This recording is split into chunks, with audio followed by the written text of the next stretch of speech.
If you're somebody who creates content regularly, you will probably gravitate towards wanting to shoot near a window, like I'm doing right now. I've got my nice big office window in front of me, but I can promise you, using something like your kitchen light and using our functions in the editor to brighten things up after will turn out way better than shooting by a window.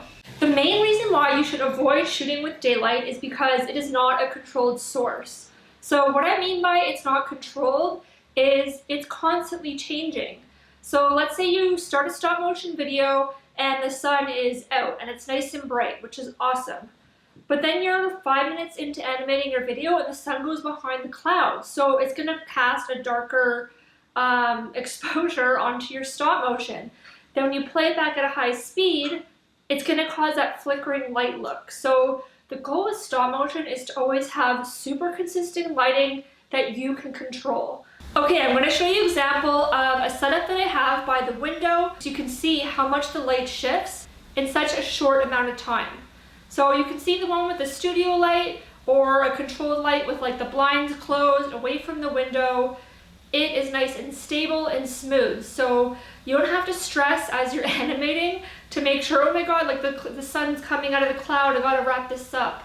Versus if you're by the window, personally, like I have shot stop motions by windows in the past, and it's really stressful because you're always trying to do it super quick so that the lighting is somewhat similar, but there will always be a little bit of flicker, I can guarantee.